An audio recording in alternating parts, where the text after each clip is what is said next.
महाराज की जय, पन्ना धाम की जय।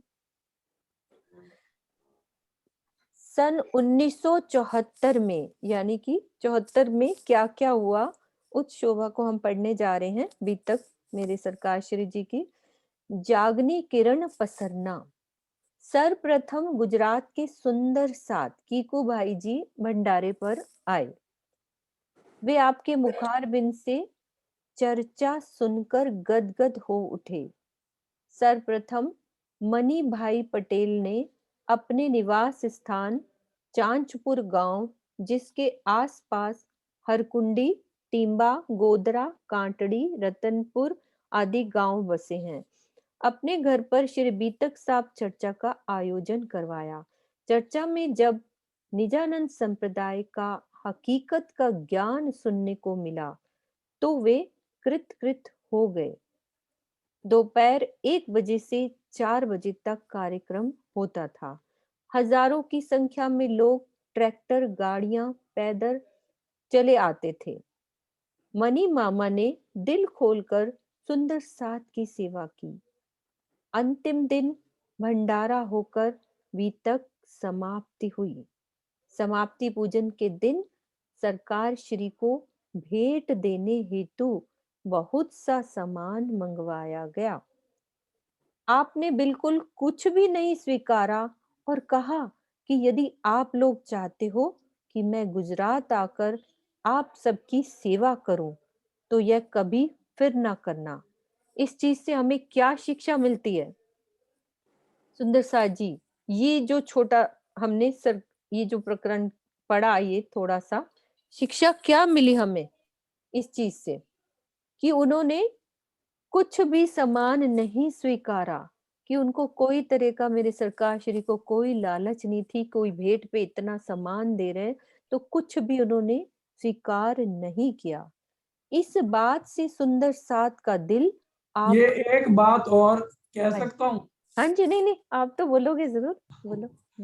क्योंकि बीतक साहब का भी ये प्रसंग आता है। उदयपुर में श्रीजी साहब जब सुंदर साथ के साथ थे तो जबरदस्ती सुंदर साथ ने महिला सुंदर साथ को अच्छी अच्छी साड़ियां और भाइयों को शाल दो शाले दिए थे। तो श्रीजी साहब ने ये कहा था, जिन्होंने मेरे साथ जागने के लिए चलना है, कोई आगे से किसी से कुछ नहीं लेगा। और ये जितना सामान था बड़े बड़े उमरावों को दिया गया और बाकी जो सामान बच गया था तो सुंदर साथ के घर पहुंचाया गया। उस समय मुकमदास जी बड़े शाल दो शाले ओढ़ते थे, तो उनको ये रोए धोए राजीव है जब उनके बाल मुंडवाए गए, क्योंकि ये सारा सामान वहीं पर सबको बांट दिया गया था।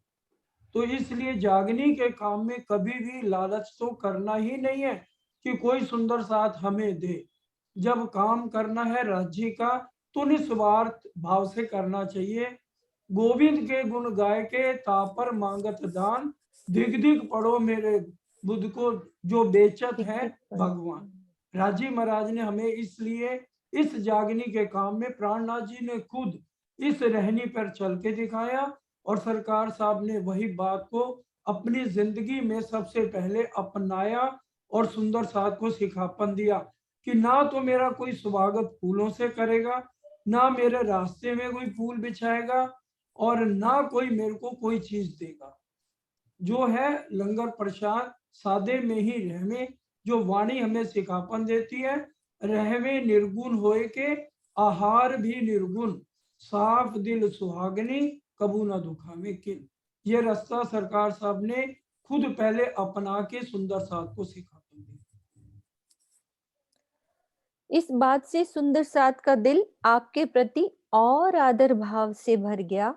कई साथी वहां चर्चा वाणी सुनकर अपनी बुरी आदतों का परहेज कर सात्विक जीवन बिताने लगे तथा धनी चरणों से जुड़ गए। यानी कि सुंदर साथ को उनको देखकर और प्रेम आया और सबने अपनी रहनी बदलने की कोशिश करी, जो कि हमें भी अभी करनी है। हर पल एक एक पग पर उस रहनी पर चलते जाना है, जैसे मेरे सरकार श्री ने हमें चल कर दिखाया और आगे भी मेरे सुंदर साथ जो मुझे चल कर दिखा रहे हैं वैसा चलना है। अब नानू दीदी पढ़ेंगी। नानू दीदी आप करो। हो गया। हाँ जी, हो गया दीदी। बोलो श्री प्राणनाथ प्यारे की जय, सद्गुरु महाराज की जय। अगला कार्यक्रम बीतक चर्चा का मई में फिर हुआ। कांठड़ी गांव ने इसकी सेवा ली। नाथा भाई पटेल की जागृति हुई तथा सरकार श्री के साथ सेवा में मगन हुआ। जो 6 कमरों की सेवा लिखाई गई थी वह अगले वर्ष भंडारे तक तैयार हो गए। सरकार श्री स्वयं सुंदर साथ के लिए सेवा में रत रहते और पैसे को तुरंत लगाकर प्रत्यक्ष करते हैं कि आप सेवा के अलावा कोई पैसा सुंदर साथ से नहीं लेते। पहले से दुगने सुंदर साथ ने भंडारे में भाग लिया। कड़क अनुशासन से आत्मलाभ दिया जाता था। 27 स्वरूप साहेब पधराकर 9 दिन में 108 पाठ पढ़े जाते तथा 10वें दिन समाप्ति, फिर 3 दिन पुण्यतिथि के संबंध में एक पाठ तथा धार्मिक मंच चलता था। सब कार्यक्रम सुचारू रूप से समय अनुसार आपने आप चलते रहते। सुंदर साथ को एक साथ समय पर तैयार होकर मंगल आरती में आना, चर्चा सुनना, चाय नाश्ता, परिक्रमा, मेहर सागर, मंच पर गायन, चितवन, फिर भोजन, विश्राम सब समय तालिका के अनुसार स्वयं कमरों में से उठा उठाकर सरकार श्री मंच पर सुंदर साथ को लाया करते थे। अत्यंत फुर्ती व चुस्ती से हर समय आश्रम में कार्यरत दिखाई देते थे। आजकल तो कुछ स्वास्थ्य की वजह से कमरे में विश्राम करते हैं। तन तो आयु के साथ विश्राम चाहता है, पर मन में अभी भी वही जोश उमंग दिखाई देती है। सरकार श्री वाणी के अलावा मंच पर कुछ और नहीं बोलने देते। भंडारा समाप्त होता तो स्वयं बाहर तक जाकर सुंदर साथ को बसों पर चढ़ाकर प्रणाम कर विदा करते। खुद रोते, सबको रुलाते। सुंदर साथ के आने पर स्वागत स्वयं टीका फूल अर्पण करके करते थे। उनके भाव तो स्वतः ही आश्रम की ओर खींच लेते हैं। विरोधी पक्ष अपनी तैयारियों में उन्हें गिराने में तथा समाप्त करने को चाल चल रहा था। इन नेताओं ने कुछ सलाह करके वहीं दंगा फसाद करवाने की सोची तथा एक व्यक्ति को नियुक्त भी कर दिया इस काम के लिए। यहाँ तक निर्देश दे दिए कि ना रहेगा बांस ना बजेगी बांसुरी के लिए व्यवस्था कर दो। सुंदर साथ, आप समझ रहे हैं कि मुझसे वह शब्द अपने हादी के लिए नहीं निकल रहे जो विचार ये विरोधी जन रखते थे। लीला यूं हुई कि वह राजा जितेंद्र कुमार शेरपुर भंडारे पर गए। उनके विचार कुछ इंचोली गांव के सुंदर साथ को पता लग गए। बलजीत सिंह प्रधान, सुखवीर सिंह, ब्रह्म सिंह, बलवीर सिंह, सूंडा सिंह, रामदास इत्यादि लोग तैयार होकर चंदसीना गए। राजकुमार घर नहीं थे। उनकी माता बीबी जी को धमकी दे आए, गांव के सुंदर साथ राजपूत खून है, किसी से डरते नहीं। इंचोली गांव मंदिर व महाराज जगदीश जी को यदि किसी ने बुरी नजर से देखा या अपना गलत विचार प्रयोग किया तो उसे कह देना कि इंचोली की सड़क पार करना मुश्किल हो जाएगा। बीवी जी को इन्होंने याद दिलाया कि हम वही राजपूत हैं जो आपके संकट में भी काम आए थे और अब इंचोली आश्रम और जगदीश जी महाराज हमारे गांव की शान है। यदि किसी ने ठेस पहुंचाई तो उसे जिंदा नहीं छोड़ेंगे। बीवी चांदसीना बोली कि जितेंद्र कुमार तो ऐसा सोच भी नहीं सकता, यह तो किसी ने भड़काया होगा। अब सब समझ गए कि ये आग किसकी लगाई हुई है। अब इंचोली गांव के सुंदर साथ सरकार श्री के पास आकर बोले कि महाराज जी, भले कहीं भी जाओ, प्रचार करो, पर जब भी 24 में किसी गांव में जाना हो तो हमारे बिना आप नहीं जाना। तब से गांव के सुंदर साथ गांव में महाराज जी के साथ सुरक्षा प्रबंधों के साथ जाते थे। गांव वालों का प्यार व प्रण इतना प्रगाढ़ होता है कि हम शहर वाले तो प्यार के नाम पर केवल छलावा दिखावा करते हैं। वे तो सरल भाव से आश्रम तथा महाराज जी पर कुर्बान हैं। जो मेहर ठाड़ी रहे तो मेहर मापी जाए, मेहर पल में बड़े कोट गुनी, सो क्यों मेहरे मेहर मपाए। ऐसे ही मेहर आप पर धनी बरसा रहे थे। अपने दृढ़ ईमान तथा लगन को लेकर आप इसी ध्यान में मगन रहते कि किस तरह से मैं सुंदर साथ को जागृत कर वाणी से जोड़ूं। सदैव यही तड़प आपको चैन से बैठने नहीं देती थी। एक ही लक्ष्य की धनी जगाई मुझे एकली, मैं जगाऊं बांधे जुट। सुंदर साथ जी, पीछे से शोर तो नहीं आ रहा? नहीं आ तो रहा है, लेकिन बोलो, ऐसा बुरा नहीं लग रहा। ठीक है, ठीक है। वाणी के भेद अपने आप ही आपके मुखारविंद से अनायास ही निकलने खुलते जाते। इतना दर्द दिल में लेकर दिन रात, ना गर्मी ना सर्दी ना खाने पीने की चिंता यदि कोई थी तो सिर्फ यही कि किस प्रकार सुंदर साथ वाणी को ना समझकर त्रैगुण के फंदों कर्म कांडों में उलझा पड़ा है। जन्म से लेकर मरण तक केवल राज्य की वाणी का सहारा लेकर प्रत्येक संस्कार करना सिखाया। चर्चा, सत्संग, साप्ताहिक परायण, अखंड परायण, जगह जगह चलवाना, वार्षिक उत्सव रखकर वाणी उजागर करवाना, अमृतसर व कानपुर में वार्षिक उत्सव शुरू करवा दिए। अपने तन को बिना देखे एक रात देश के एक नगर में तो दूसरी रात दूसरे नगर में पहुंच जाते। इतनी घोर कसौटी इस तन की कर दी, बल्कि आहुति ही दे डाली वास्ते राज्य तथा उनकी अंगनाओं के संबंध जागृत करने में। सुंदर साथ के नानू दीदी, तेज हो गई आवाज, है ना? हाँ जी, कोई बात नहीं, मैं स्टॉप करती आप नहीं स्टॉप, आप थोड़ी देर में कर लेना, तब तक वो हाँ जी, पढ़ती। कोई बात नहीं, कोई बात नहीं, मुझे तो डिस्टरबेंस लग रही है।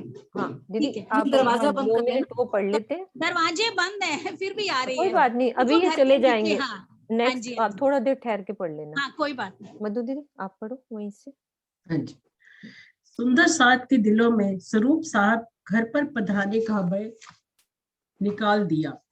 तन, जीव व आत्म को जुदा जुदा समझकर कर्म कांड के बंधनों से मुक्त करवाया। चर्चा में हम प्रणामी किसको मानते हैं, क्यों मानते हैं, हमारा साधन क्या है, श्री कृष्ण के तीनों भेद समझाकर अंदर वाले के मूल घर व मूल निस्बत की पहचान करवाते हैं। वाणी प्रकाशन।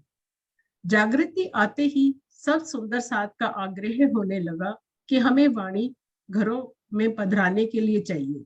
बात इंचोली ट्रस्ट के समक्ष आई। सारी रूपरेखा बनी, पैसा इकट्ठा किया गया।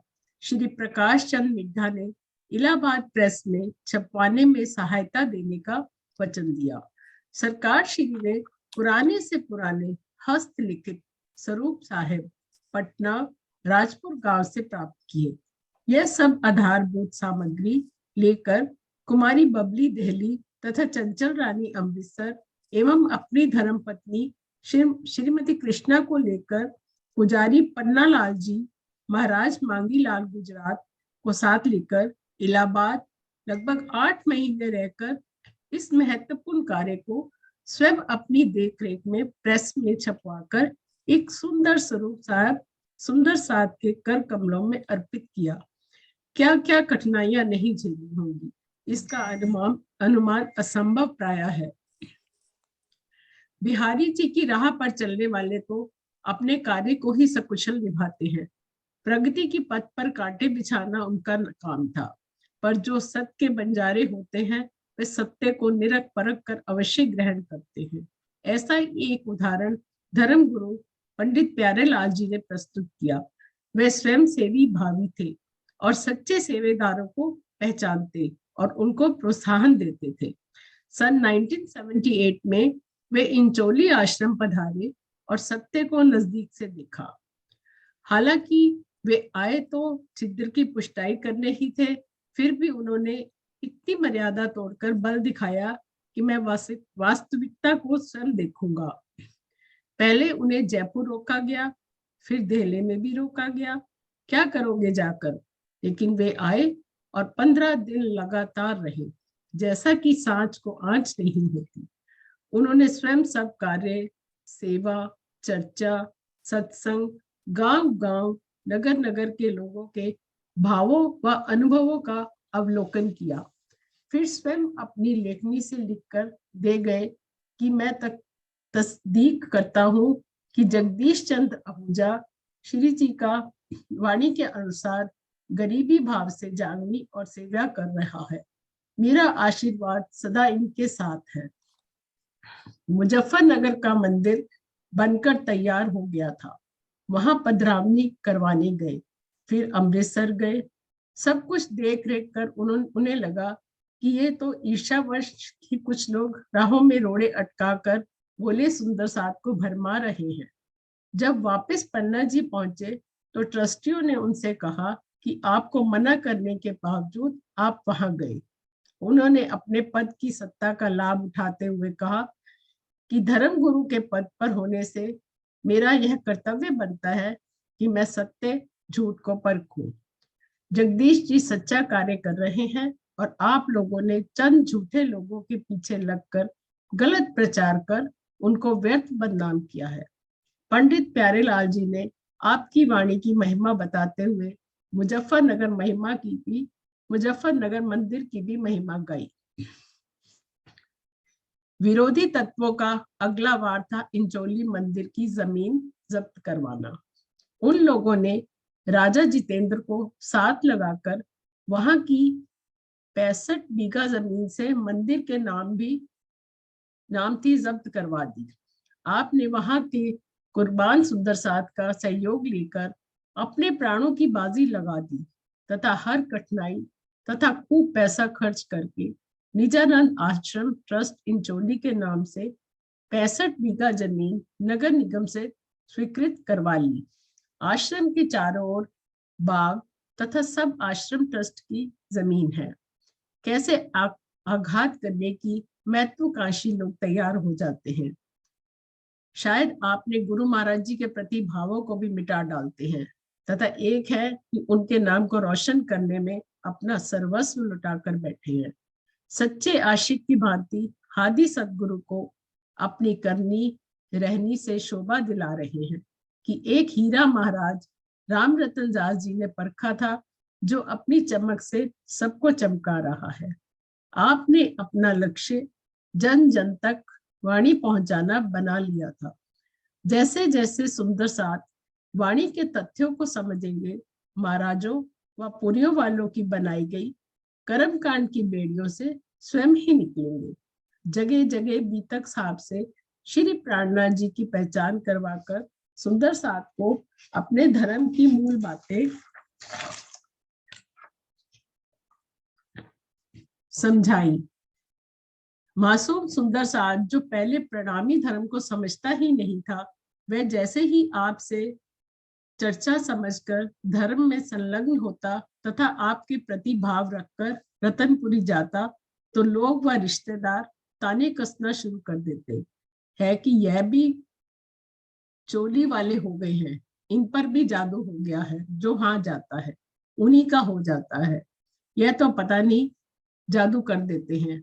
ऐसी बातें उठने से आपकी ख्याति और दिन दूनी रात चौगुनी बढ़ती गई।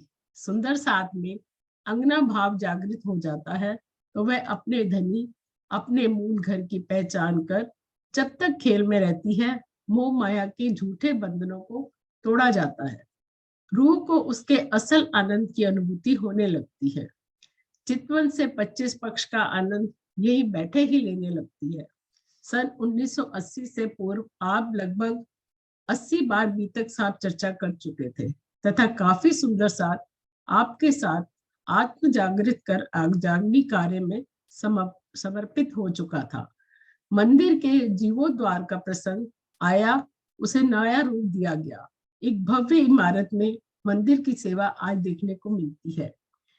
इसी बीच निजानंद आश्रम रतनपुरी से एक लघु पुस्तिका श्री प्रणामी धर्म संस्कार पद्धति के नाम से प्रकाशित हुई थी, जिसका मुख्य उद्देश्य यही है कि हमारे प्रणामी साथी सुंदर साथ अपने जीवन के सब संस्कार श्री मुखवाणी ब्रह्म विद्या देवी सही के आधार पर ही करें तथा श्री प्राणनाथ जी द्वारा छुड़ाए गए इन त्रिगुण के फंदों से मुक्त रहकर अपना जीवन यापन करें। ये सुंदर साथ जी एक किताब छपी थी जिसके अंदर सारी पद्धति, जब शादी होती है, जो भी हम करते हैं, जितने भी प्रोग्राम हैं, वो सब हमारे रतनपुरी से छपी थी। तो हम सुंदर साथ उसका लाभ भी लेते हैं। चिराज मेहता जी, आपको वो किताब शायद आपके पास है कि नहीं, वो है ना? वो किताब हमारे रतनपुरी से छपी थी। जैसे जब हम शादी करते हैं, कोई भी जैसा भी कोई खुशी का दिन हो, चाहे दुःख का दिन है, तो वो सब अच्छे से जो भी हमें करना चाहिए वाणी का सहारा लेके, तो उसमें वैसी चौपाइयाँ लिखी हुई हैं, तो वहाँ से वो किताब छपी थी। हाँ जी, बताइए। पुस्तक का वितरण प्रारंभ होते ही हमारे तत्कालीन आचार्यों, प्रतिद्वंदियों तथा कर्मकांडी पंडितों में मानसिक स्तर पर विस्फोट हुआ। प्रतिस्पर्धा की भावना ने परिणामी समाज में विघटन की स्थिति का बीजोरोपण कर दिया। पुस्तक के विरोध में एक परिपत्र छपवाकर समाज में अगुओं द्वारा बंटवाकर दुष्प्रचार किया गया। इस पर 29 महानुभावों ने के हस्ताक्षर करवा लिए, जिन्होंने पुस्तक को देखे बिना ही हस्ताक्षर कर दिए थे। इस परिपत्र से समाज में ऐसी हवा बनी कि साधारण सुंदर साथ अफवाहों के में घिर गया और यह भी पता न चला कि विरोध पुस्तक का किया गया है या व्यक्ति विशेष का। एक दूसरे के कहने पर हस्ताक्षर कर कर श्रीमुखवाणी के प्रति सुंदर साथ में विद्रोह पैदा करने में सहयोग दे दिया। श्रीमुखवाणी को अनर्गल प्रलाप कहने वालों के विरोध में रतनपुरी इंचोली ट्रस्ट की ओर से एक मानहानि दावे का वैधानिक रूप से नोटिस हस्ताक्षर करने वालों को भिजवाया गया। केस की क्रिया न समझने वाले साथी ऐसा ही समझते रहे कि उन्होंने धर्माचार्यों की बेइज्जती की है, केस किया है, जेल डलवाना चाहते हैं। सन 1982 में किए गए नोटिस की प्रति आज भी आश्रम में रिकॉर्ड में है। जब यह बात पूरे आलम में फैल गई कि अब इस पदाधिकारियों की वास्तविकता समाज के सामने आने में कोई देरी नहीं है, तो उन पदों की इज्जत बचाने के लिए सब सक्रिय हो गए। अपनी करनी को छिपाकर सामने वालों को निर्बल समझकर व्यर्थ में दबाने के पुरजोर प्रयास होने लगे। सत्यवाणी के आधार पर समाज की फैली कुरीतियों को हटाने वाले को गलत सिद्ध करने में का यह अंधभक्त समाज लग गया। वास्तव में तो यह चिढ़ के सिवा कुछ भी नहीं है। धनी के मेहर के सामने दज्जाल पूरा जोर लगाकर ईमान डिगाने की कोशिश करता है। धनी के मेहर धनी स्वयं ही करते हैं, मांगने या प्रतिस्पर्धा में नहीं करते। यह काम ना मांगने से होता है और ना चाहने से। धनी ने जिसको शोभा देनी होती है वे दे देते हैं। नोटिस के आधार पर हाजिरी ना लगे, इसके प्रयास में कई गणमान्य लोग लग गए। गुजरात सरकार में तत्कालीन मंत्री श्री भांजी भाई ने भूल स्वीकार कर इस केस को वापस लेने की सलाह रतनपुरी ट्रस्ट के समक्ष रखी। चूंकि उनके हस्ताक्षर भी परिपत्र में थे, उन्होंने कहा कि यदि दोनों आचार्य श्री धर्मदास जी तथा श्री ठाकुरदास जी भेदभाव भुलाकर स्वयं अन्य विपक्षी नेताओं को लेकर निजानंद आश्रम रतनपुरी आकर सुंदर साथ को एक रस कर दें और कार्यक्रम की शोभा बढ़ाए, तो केस को वापस लेने में कोई आपत्ति नहीं होगी। इस तरह से समाज विघटन होने से बच सकता है। रतनपुरी ट्रस्ट के सदस्यों ने प्रति उत्तर में कहा कि आप प्रयास कर लें, हमारा कोई गलत भाव नहीं है। भांजी भाई मध्यस्थ बनकर प्रयास में लगे रहे। आचार्यों व सेठानी जी के आदेशों के अनुसार भांजी भाई ने अपने पीए श्री रावत भाई के साथ 1000 रुपए श्री कीकू भाई एडवोकेट के पास भेजे कि इस संदेश के साथ कि शीघ्र ही तारीख पड़ने से पहले ही केस वापस ले ले।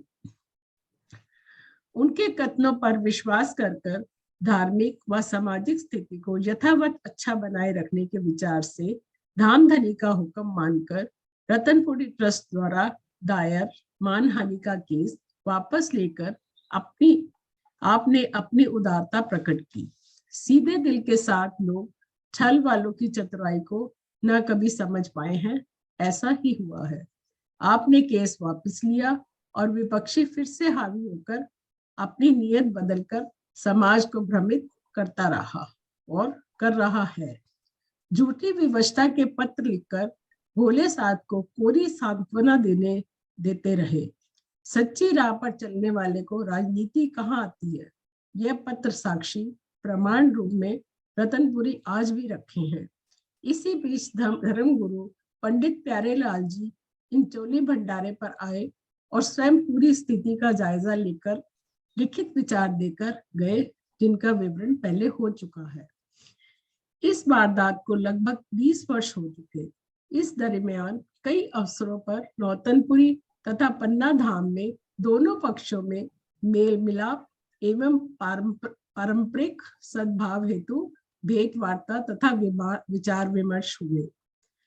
नौतनपुरी में पहला इसका है जो दिए गए थे वहां पर विचार विमर्श के लिए सद्भाव में, पहला है नौतनपुरी में श्री आचार्य धर्मदास जी द्वारा सरकार जी को शॉल ओढ़ाकर आशीर्वाद तथा भेदभाव भुलाने का वायदा किया गया। दूसरा, गुजरात में पंडित प्यारेलाल की पुण्यतिथि में आपसी समझौते की बातचीत हुई। तीसरा, पन्ना जी में धामवासी पूज्य प्रेमदास जी महाराज करनाल के साथ गुम्मट साहिब में प्रत्यक्ष बैठकर मध्यस्थों के समक्ष वार्ता में भेदभाव भुलाने के लिए वायदे हुए। चौथा, धामियों द्वारा बंगला जी में पूरे समाज के समक्ष समारोह में सरकार जी को उनके कार्यों के आधार पर धर्मवीर जैसे विशेषण से सुशोभित कर समाज को भ्रामक स्थिति को दूर करने का प्रयास किया। लेकिन देखने में यह आ रहा है कि समाज पुरानी लीग को पीटने में अधिक आनंद महसूस कर रहा है तथा नई पीढ़ी को भी भ्रमित कर अपना रोल अच्छा निभा रहा है। दुख यूं होता है कि उन आचार्यों तथा हस्ताक्षर कार्यकर्ताओं ने अपने तनों की मानहानि को तो केस वापस करवा कर बचा लिया, पर स्वरूप साहब तथा धनी के लिए भेदभाव को मिटाने की जिम्मेदारी नहीं समझी। रतनपुरी आश्रम से जुड़े सुंदर साथ को सदैव तिरस्कृत कर समाज में परम धाम के प्रेम को जागृत करने की बजाय श्री मुखवाणी की गलतियां निकाल कर सदैव विरोध तथा राज सत्ता की तरह पर्दे पर बने रहने को प्रमुखता उनके आगे आने वाले गादीपति भी दे रहे हैं। शायद यही सिद्ध हो रही है, यही चौपाई सिद्ध हो रही है। मेरी उम्मत में चलेगी तलवार लग आखिर।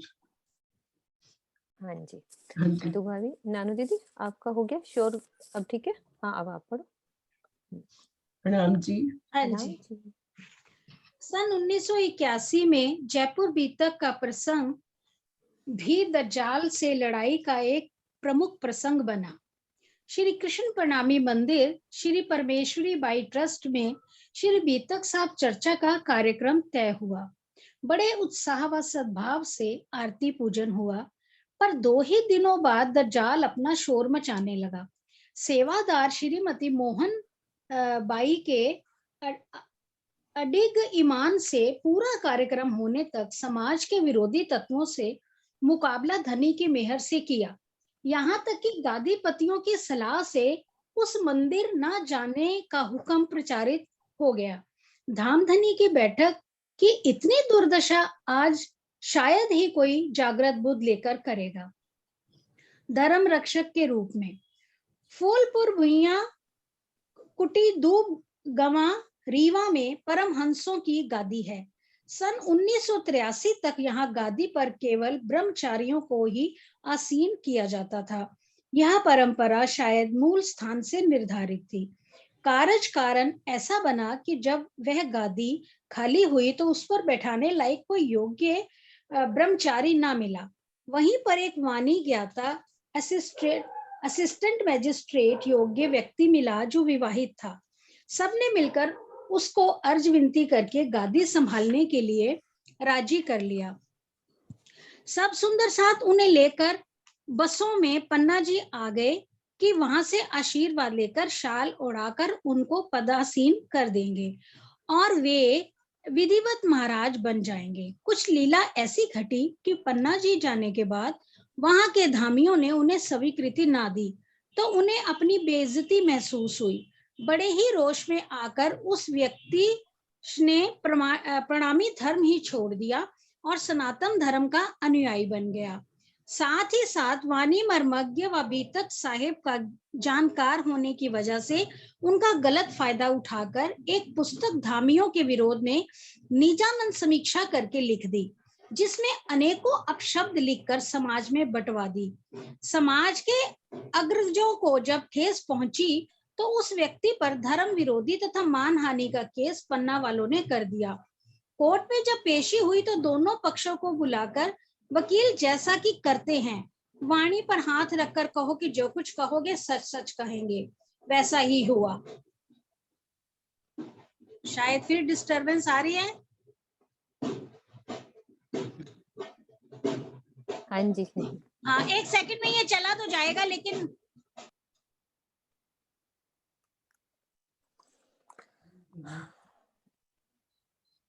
हाँ जी मधु जी 2 लाइन पढ़ लो आप आगे। जी कहाँ पे था? वाणी पर, हाँ जी पढ़ो। हाँ हाँ वाणी पर हाथ रखकर कहो कि जो कुछ कहेंगे सच कहेंगे, वैसा ही हुआ।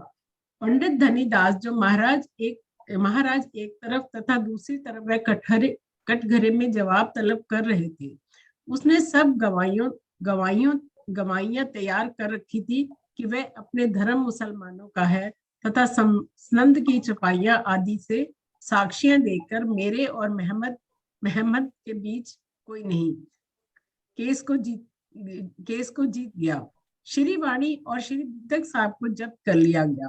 अब चिंता हो गई धाम पन्ना में कि कहीं हथकड़ियां ना लग जाए। सबके पास केस की कॉपी आ गई कि आपका धर्म हिंदू धर्म नहीं है और सब कुछ मुहर बंद हो जाएगा। अब एक बैठक बड़ौदा में धर्म के सब प्रमुख पदों वालों की हुई, जिनमें पंडित प्यारेलाल महाराज, भरोसादास, मानिकलाल शर्मा, रमन भाई निज नाम वाले, कीकू भाई एडवोकेट, रति भाई आदि कई सुंदर साथ थे। उनकी बैठक में विचार करने लगे कि कौन सा ऐसा व्यक्ति समाज में निर्भीक है जो जाकर अदालत में केस की जवाब तलब करके बयान दे सके और सिद्ध कर सके कि हम मुसलमान नहीं।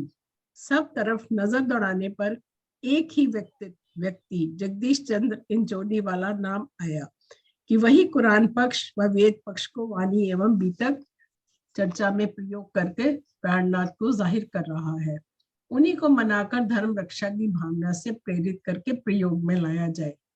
आपसे फोन पर संपर्क किया गया तो आपने जवाब में यही कहा कि धाम धनी के लिए मेरा रोम रोम भी यदि न्यौछावर होता है तो पेश है, लेकिन मैं केस को जानता नहीं हूँ, पहले पढ़ा ही नहीं।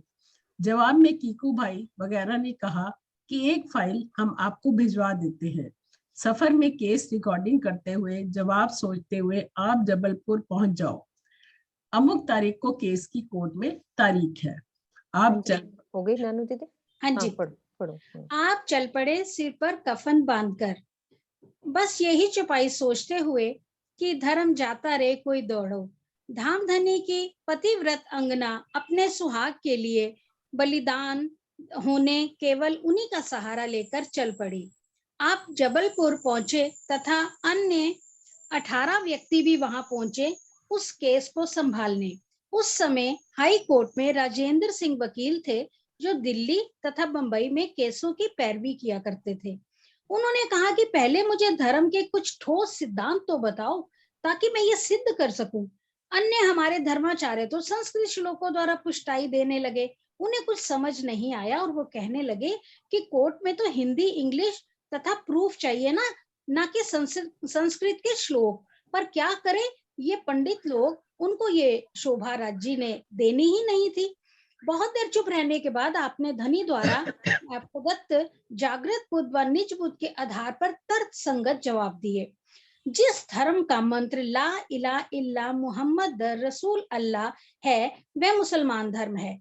जिस धर्म का मंत्र ओमकार सत्य स्वरूप ये सिख धर्म है। जिस धर्म का मंत्र भज मन श्री वृंदावन कुंज विहारी नित्य विलास वह सनातन धर्म है।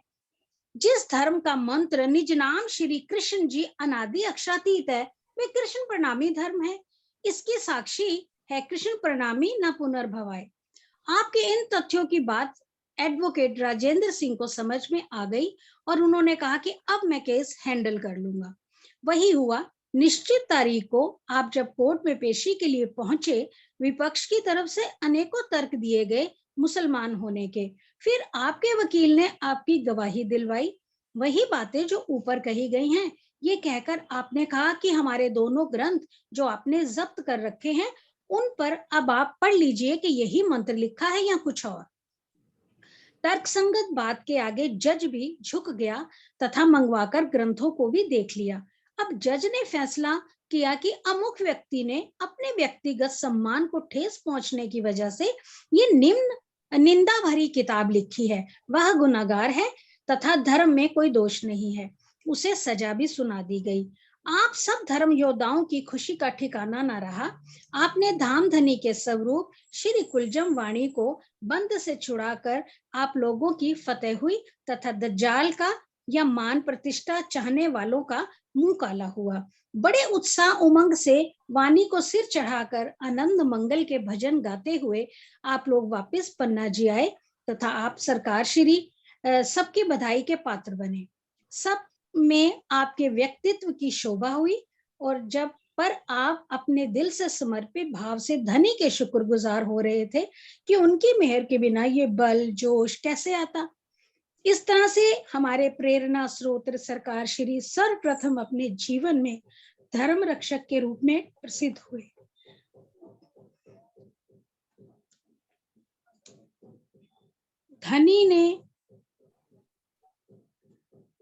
धनी ने तभी तो इतने वर्षों बाद भी पन्ना में से धर्मवीर जैसे विशेषण से सुशोभित किया है। अभी पढ़ना है? हाँ जी, 7:45 तक है ना? ठीक है और जी। कोई सुंदर साथ तो नहीं है ना? अभी 2 ही जनों ने नहीं, पढ़ना नहीं। था ना? हाँ जी विजय हाँ जी। भाई। नानो बहन को हाँ पढ़ो। नानू दीदी आप पढ़ो 7:45 तक। हाँ जी ठीक है जी। हम्म। सन 1985 में अपने सदगुरु महाराज जी का नाम को रोशन और आश्रम की उन्नति प्रगति कैसे करें, सदा यही भाव आपके दिल में रहता था। एक नया सोच आपको धनी ने दिया। आपने ये विचार ट्रस्ट के समक्ष रखा कि इंचोली आश्रम में 1200 परायण करने का कार्यक्रम बनाएं। एक बात कहनी है इसमें। हाँ जी। इतने कष्ट उठाए, यकीन हमें जो आज सिखापन लेना है, जो परम धाम जिनके मूल तन है, यकीन न छूटे सुहागनी, पड़े अनेक विघन, प्यारी प्यू के कारणे जीव को न करे जतन। ये सरकार साहब ने करके दिखाया, जो कि कोई नहीं कर पा रहा था। राजी कोर्ट में चले गए, बीतक साहब कोर्ट में चले गए और राजी की मेहर से उनके बल से इन्होंने राजी और बीतक को दोबारा लाकर समाज को दिया। ये राजी की मेहर और उनकी कुर्बानी सुंदर साथ को देखनी चाहिए। आज भी जो उनके विरोध में है वो इस बात को समझे कि उन्होंने समाज के लिए, सुंदर साथ के लिए अपने आप को श्री जी की तरह, महाराजा छत्रसाल की तरह सुंदर साथ के लिए कुर्बान किया। बोलो श्री प्राणनाथ प्यारे की जय, सदगुरु महाराज की जय। नित खोजे चरनी चढ़े, नए नए करे विचार, सारी रूपरेखा ट्रस्ट से पास करवाकर 6 महीने का अनवरत वाणी कार्यक्रम रख दिया। 40 स्वरूप साहेब पधराकर साप्ताहिक प्रायण स्वरूप साहेब वाणी चर्चा बीतक साहेब चर्चा चितवनी संगीत सब एक साथ चले। अप्रैल में कार्यक्रम शुरू हुआ तथा अक्टूबर में इसका समाप्ति पूजन भंडारे पर हुआ। लगभग 150 सुंदर साथ पूरे 6 महीने तक यहाँ रहे, बाकी कुछ कुछ समय के लिए आते जाते रहे। फिर भंडारे पर तो सब आए। सर्वप्रथम जैसा कि आप प्रत्येक कार्यक्रम प्रारंभ करने से पूर्व पन्ना जी गुम्मट साहेब तथा बंगला साहेब में पाठ रखवाकर आशीर्वाद लेकर ही करते हैं, आप पन्ना जी गए, 5 अखंड पाठ रखवाए, बंगला जी में अर्जी की कि श्री की धनी 300 वर्षों से यहाँ पधारे हो, अब स्वयं ही जो काम आपने उपजाया है उसे पूरा करवाओ। पन्ना जी से सब विद्वानों का आशीर्वाद लेकर तथा महाराज जगत राज जी को इस यज्ञ का अध्यक्ष नियुक्त कर महाराज कृष्णदास जी को चितवनी के लिए निश्चित कर तथा सब पन्ना वाले धामियों को पधारने का निमंत्रण देकर आप वापिस आए। धामधनी के कार्यों के लिए सुंदर साथ में सेवा भाव जागृत कर एक ही आवाज में लगभग 10 मिनट में आप प्रत्येक सेवा एकत्रित कर लेते हैं। वही हुआ, मंच पर 10 मिनट में ही 1000 पाठों की सेवा एकत्रित हो गई। लक्ष्य तो वाणी प्रचार होता है, पर धनी जितना वहां आवश्यक है वह तो चाहिए। व्यर्थ बचाने का लक्ष्य आपका कभी नहीं रहा। क्योंकि 6 महीनों का यज्ञ था तो व्यवस्था भी बहुत बड़े पैमाने की थी।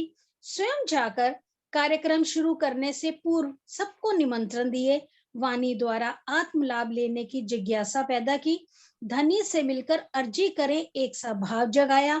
एक संघ के शिविर से भी कई गुना लंबा कार्यक्रम था। अनुशासन भी बनाए रखना था, पर जिस काम में अपना स्वार्थ ना हो और धनी चाहे तो स्वतः ही होता चला जाता है। कार्यक्रम प्रारंभ हुआ 21 अप्रैल को प्रातः 9 बजे। आपके अथक प्रयासों के फलस्वरूप निम्न महानुभावों ने रोष तज कर वहां पधारने का कष्ट किया। शेरपुर से महाराज युगलदास जी, राजा जितेंद्र कुमार जी चंदसीना, श्री मदन लाल जी सहारनपुर से, श्री मानक लाल जी शर्मा पद्मावतीपुरी धाम से। आप सबकी उपस्थिति में श्री मानक लाल शर्मा जी के कर कमलों द्वारा 1200 साप्ताहिक प्रायण का महायज्ञ का शुभारंभ हुआ। मेहर सागर की परिक्रमा शुरू हुई। श्री जगत राज जी के मुखारविंद से वाणी चर्चा प्रारंभ हुई तथा श्री कृष्णदास जी महाराज ने चर्चनी 25 पक्ष परम धाम का कार्यक्रम शुरू करा। आप स्वयं सबकी सेवा और अनुशासन और अन्य व्यवस्थाओं में मगन रहे। बिल्कुल एक शिविर की भांति दैनिक कार्यक्रम निश्चित होता गया। प्रातः 4 बजे उठकर देह क्रिया से निर्वित होना, प्रातः 5 बजे मंगल आरती, प्रातः 5:30 बजे मंगल चाय के बाद मेहर सागर परिक्रमा, प्रातः 6 बजे साप्ताहिक प्रायण का पठन शुरू होना, प्रातः 7:30 बजे चाय नाश्ता, प्रातः 8 से 9 बजे तक चर्चनी कक्षा, प्रातः 9 से 9:30 बजे तक वाणी चर्चा, 11 से 12 बजे तक भोजन, दोपहर 12 से 2 तक विश्राम, दोपहर 2 से 4 तक पाठ पढ़ना तथा चर्चा की अर्चा, साय 4:30 बजे धाम वतन चलने की अर्जी, साय 5:30 बजे मेहर सागर परिक्रमा साथ साथ पाठों के पठन, साया 6 बजे से 7 बजे तक संध्या आरती, साय रात्रि 7 से 7:30 बजे तक रात्रि भोजन, रात्रि 7:30 से 9 बजे तक वाणी चर्चा, रात्रि 9 से 10 बजे तक भजन कीर्तन, रात्रि 10 बजे दुग्ध वितरण, रात्रि 10 से लेकर 4 बजे तक विश्राम।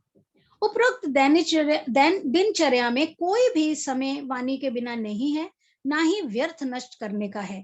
वास्तव में ऐसा दृश्य था कि पन्ना जी में जिस प्रकार स्वामी जी श्री प्राणनाथ जी के साथ सुंदर साथ अपने अष्टपहर बिताते थे, सब सुंदर साथ आश्रम व सदगुरु श्री जगदीश चंद्र के प्रति समर्पित हो रहे थे। व्यक्ति की पहचान उसकी वाणी और करनी से ही होती है। साथ साथ 6 महीने रहना, खाना, सोना, सब में आपसी प्रेम प्यार में वृद्धि हुई। इसके पूर्व सन 1980 से एक धाम दर्शन पत्रिका निजानंद आश्रम ट्रस्ट की ओर से शुरू हो चुकी थी। अनेकों सुंदर साथ तो इस पत्रिका के माध्यम से ही प्रेरित होकर यहाँ आने लगे। संगीत की कक्षा में प्रोफेसर प्रकाश जी व मास्टर हंसराज जी गुड़गांव वालों ने बच्चों को ट्रेनिंग देकर परिपक्व किया, जिसके प्रत्यक्ष उदाहरण आज समाज के समक्ष है। उन्हीं दिनों वहीं से यह कार्यक्रम बना कि सब सुंदर साथ की आवाज में कैसेटें बनवाई जाएं और प्रथम बार मंगल आरती व संध्या आरती की कैसेट बनी। फिर आगे भजनों की, मेहर सागर, चर्चा आदि की क्रम से बनती चली गई। HKL भगत ने मंच पर इन कैसेटों का विमोचन किया। फिर आया समाप्ति पूजन का दिन। बड़े ही उत्साह उमंग से आने वाले सुंदर साथ की सेवा की तैयारियां वहीं रह रहे सुंदर साथ ने सरकार श्री के आदेश सुंदर साथ बड़े प्रेम आदर से सबको सरकार के संबोधन से पुकारता है से कर ली। भगत जी के आगमन पर उत्तर प्रदेश के मुख्यमंत्री वीर बहादुर सिंह भी वहां आश्रम पहुंचे। उन्होंने भी आश्रम की उन्नति के लिए कभी भी कोई भी आवश्यकता पूरी करने का आश्वासन सरकार श्री व सुंदर साथ को दिया। हजारों की संख्या में एक सैलाब की भांति उमड़ उमड़ कर सुंदर साथ समाप्ति पूजन पर वहां पहुंचे और आनंद का लाभ उठाया। इसी उपलक्ष्य में एक स्मारिका भी निकाली गई, जिसका विमोचन मंच पर मुख्यमंत्री ने किया। इतनी सफलताओं के बीच माया अपना तांडव नृत्य हमारे ही दिलों में बैठकर करती रहती है। जहां साथ साथ रहने पर सुंदर साथ में प्रेम बढ़ा, वही नजदीकियों से अवगुण व स्वभाव भी जाहिर हो गए। अपने पिछले 12 वर्षों से चेयरमैन का कार्यक्रम संभाल रहे कीकू भाई की जुदाई का समय शायद धामधनी ने यही निश्चित कर रखा था। लीला ने नया मोड़ लेना था। धामधनी ने कारण बनाकर ये उपक्रम करवा दिया। एक बड़ा आघात लगा, पर धामधनी अंदर बैठे स्वयं ही संभालने वाले हैं। सरकार श्री ने धामधनी को छोड़कर धनी के सम्मुख रहने की ठान धामधनी पर छोड़कर धनी के सम्मुख रहने की ठान रखी थी। श्री महामती कहें, लिया मांग के धनिये दिखाया छल, जो रहसी सन्मुख धनी धाम के, सो कैसी छल को बल। अगले ही 6 दिनों बाद शरद समैया पर जब गए तो गुजरात सुंदर साथ की जबरदस्त अपील के बाद कीकू भाई को पृथक कर ट्रस्ट का चेयरमैन बदल दिया गया। आप स्वयं तो सबको सहन करते रहते हैं, पर जब सुंदर साथ ही आग्रह आपस में बिखरना शुरू कर दे तो आप मजबूर हो जाते हैं। विधान के हाथों छोड़कर, या यूं कहिए धनी की लीला मानकर, कष्ट तो दोनों पक्षों को बिछड़ने का होता ही है। कीकू भाई के इस्तीफे को ट्रस्ट ने स्वीकार किया तथा श्री रमेश भाई गोधरा को ट्रस्ट का चेयरमैन बना दिया गया। गुजरात में उनके साथियों के रूप में खड़े रहे नरोत्तम भाई। प्रगति के पथ पर अगला कदम श्री प्राणनाथ जूनियर हाई स्कूल, जो श्री निजानंद आश्रम ट्रस्ट संभाल रहा है, उसे मान्यता व एड मिलनी शुरू हो गई। जब टाइम हो जाए तो मुझे बता दीजिएगा। एक नर्सरी, हाँ जी, हाँ जी, हाँ जी, टाइम है 2-4 मिनट है, बोल। हाँ जी, ठीक है, एक पैराग्राफ है, मैं पढ़ रही हूँ। रमेश भाई गोधरा को ट्रस्ट का चेयरमैन बना दिया गया। गुजरात में उनके साथियों के रूप में खड़े रहे नरोत्तम भाई। प्रगति के पथ पर अगला कदम श्री प्राणनाथ जूनियर हाई स्कूल, जो श्री निजानंद आश्रम ट्रस्ट संभाल रहा है, उसे मान्यता व एड मिलनी शुरू हो गई। एक नर्सरी स्कूल तो 1986 से शुरू हो गया। कर्तव्य निष्ठा और अंतरिम लगन से कार्य करने में सदैव सफलता मिलती है। जागनी अभियान शिविरों का शुभारंभ व ट्रस्ट का गठन। सुंदर साथ जी, जागनी अभियान तो श्री जी ने अपने समय से ही चला रखा था, परंतु श्री देवचंद जी की पाती के अनुसार प्रत्येक तिथि निश्चित कार्यक्रम को लेकर उपस्थित होती है। जैसा कि उस पाती में वर्णित है कि 13वीं सदी के बाद 150 वर्ष तक वाणी ढपी रहेगी। उन्हीं साक्ष्यों के आधार पर धामधनी अपना कार्य करते जाते हैं। हमें ऐसा लगता है कि व्यक्ति इस कार्य को उपजा रहा है। वैसे तो महाराज श्री राम रतन दास जी ने स्वयं ही पुनः जागनी अभियान को शुरू करवा दिया था। वहां से ही आपके श्री मुख से दिल्ली में बीत तक करवा दी थी। इन चोली आने के पश्चात भी आप आत्माओं को झकझोरने वाली वाणी सुना सुनाकर जंबूर की तरह आपकी वाणी आत्मा को देह व जीव की पहचान करवाकर सत्य पूर्ण ब्रह्म की पहचान करवा देते हैं। जिसकी आत्मा को चोट लगती है, उसे तो प्रत्यक्ष अनुभव होता है कि मेरी रूह और धनी का संबंध स्वयं ही जुदा नहीं रहने देता। दिल्ली, अमृतसर, मुजफ्फरनगर, जालंधर, सहारनपुर, कानपुर, लखनऊ, जयपुर आदि शहरों में बहुत सारा सुंदर साथ आत्म जागृति से जुड़ गया था। तब ही तो इतना बड़ा कार्यक्रम 6 महीनों का चला। कुछ सुंदर साथ गुजरात के भी तब आते थे। 6 महीनों के कार्यक्रम से जो ख्याति बढ़ी, उससे प्रेरित होकर गुजरात सुंदर साथ एक युद्ध के रूप में प्राणनाथ जी को जाहिर करने का उद्देश्य लेकर सर्वस्व कुर्बान करने को तैयार हो गए। सरकार श्री को उन्होंने प्रस्ताव रखा कि गुजरात में गांव के गांव प्रणामी हैं, जिन्होंने तारतम तो ले रखा है परंतु कुछ और नहीं जानते, अतः त्रैगुण की भक्तियों में भटक रहे हैं। यदि आप स्वीकृति दें तो यहाँ वहां हम स्थान स्थान पर शिविर लगा लगाकर सबको निमंत्रण देकर श्री प्राणनाथ जी की वाणी से क्षर अक्षर अक्षरातीत के भेद बताकर आत्म जागृति का सिलसिला शुरू करें। जिस प्रकार से श्री जी को जागने कार्य में बलशाली राजा छत्रसाल जी के मिलने पर छत्रसाल ने कहा था, स्वामी जी आप वाणी सुनाना और हम सबको इकट्ठा करेंगे, वैसे ही लीला का पुनः शुभारंभ हुआ। इसकी शोभा धनी ने उस गुजरात सुंदर साथ को दी जो एकजुट होकर खड़े हो गए। श्री रमन भाई पटेल, रमेश भाई गोदरा, नरोत्तम भाई बड़ौदा, बालू भाई जी, जसू भाई शाह, मनी भाई पटेल चांचपुर, अमृत भाई पांचाल टीम्बा आदि। सच ही कहा है कि अकेला चना भाड़ नहीं फोड़ सकता। भले ही स्वामी जी सर्वशक्तिमान अक्षरातीत थे, फिर भी उन्हें माया के बल वालों की आवश्यकता लीला में चाहिए थी। उसी प्रकार यहाँ भी जब सेना तैयार हो गई धर्म युद्ध की, तो बादशाह भी उन पर फिदा हो गया तथा दिल के खजानों से भर भर कर उड़ेलने लगे श्री जी की वाणी का खजाना। आगे फिर पहरा लंबा हो जाएगा। हाँ जी, जयकारा लगा दो नानी जी। हाँ जी, बोलो श्री प्राणनाथ प्यारे की जय, सतगुरु महाराज की जय। सर्व सुंदर साथ के चरणों में कोटान कोट प्रेम प्रणाम।